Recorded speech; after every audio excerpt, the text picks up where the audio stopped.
We're going to talk to you about the importance of story in the curriculum and share a little bit of research, share a little bit of the theory behind this, and offer you a couple of stories. Hywel's a master storyteller, and he's going to share some classroom practice with you. And hopefully it will just sort of wet your whistles and give you a little bit of insight into why this really matters as a technique in the classroom. Stories are psychologically privileged in the human mind, and that because they're psychologically privileged in the human mind, they almost accelerate our capacity to access, process and memorize information that we're being taught. So we just wanted to kind of share a few things about this kind of theory and then pop that into classroom practice and look at some of the ideas that we use in classrooms where we perhaps take this idea that stories are memorable a little bit further. A picture, a drawing I'd done of the old iron gates, and on the old iron gates were the initials of the once famous factory owner. Were, as we said in unison, and there was almost an audible sound of pennies dropping. The pennies were just dropping, and kids were starting to do that sort of checking gasp as they turn around and look at you and look at each other. Because at this point, they were absolutely invested in. The chocolate river has dried up. It is very sad. Why has this been allowed to happen? It's all right, Debs. It's all right. It's only a story. It's only a story.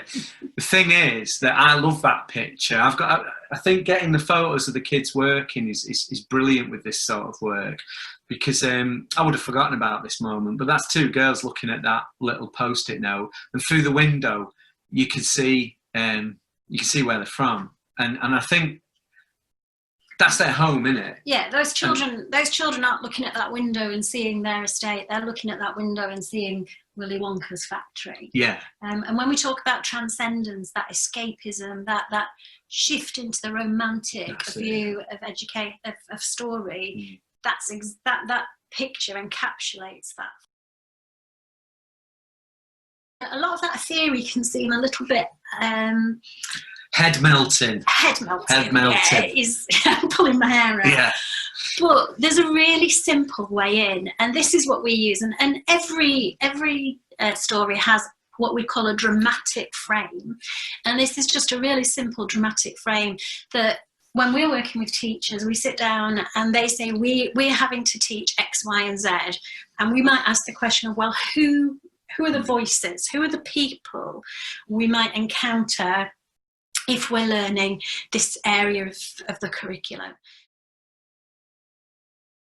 His arm raised, and I just modelled it as the teacher. I stood there with my arm raised.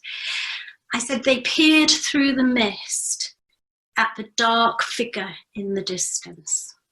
He seemed to be holding a sign in one hand, and his other arm was raised in the air as if in defiance.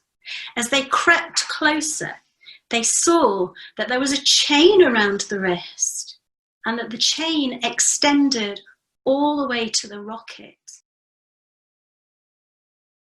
Sometimes the teachers assume that we're kind of failed actors just trying to get a kick out of doing a performance for them, and that's not the case. And what I see when I try and do this work, and when Debra does it and does it brilliantly, is that actually we mean it. So what the kids sense is actually there's a real commitment from the adults to the story, to the narrative. If you're working in a school, you've got a curriculum. The thing about curriculum is, as soon as we write it down, it becomes, if you like, a dead document. A bit like Jack Nicholson at the end of The Shining. Spoiler alert. You don't need to watch it now. That's what happens. All right. because they've been living a Viking saga for all that time. And then if we think about like the breakdown of curriculum there, you know, the journey to the cave to negotiate with the dragon, what equipment do we take with us? What food do we take with us? How do you talk to difficult people? How far is it? How do we read an ordnance survey map? How do we get there? All these things are really kind of opportunities to plait in again these aspects of curriculum learning. To give you a few takeaways, just in terms of summarising things that you can take away with you. That idea of saying, let's say, is an example of what we might think of as inductive language, inducting children into the story.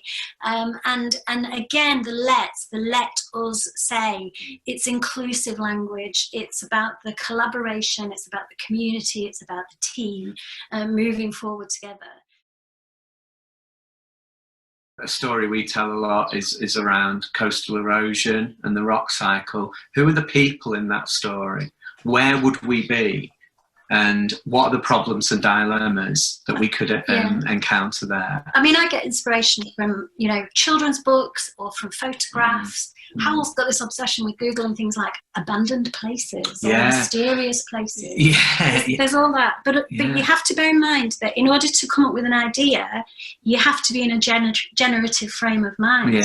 And sitting over some kind of planning document in an office staring at your computer screen is not the best place to be. Go for a walk in the forest, go for, you know, have a run or a cycle, or walk on a beach if you're lucky enough to live near one. Whatever it is that helps you to switch off, it's often in those moments of switching off that those moments of inspiration come to you. I don't want to sound too fluffy, but to go back to the reasons why we became teachers in the first place, it probably wasn't to be slaving over a document. It was to be, Ian's just put it into the chat, that idea of being the organic adult, the adult who can respond. And through practice, everything takes practice, to grow ideas with what you're given. And not be worried if sometimes things don't work, because not everything will work. Sometimes, you know, the worksheet don't work. Organic. I see it as walking across a river with stepping stones, and those stepping stones are your non-negotiable tasks, the things that you've decided you're definitely going to do in advance.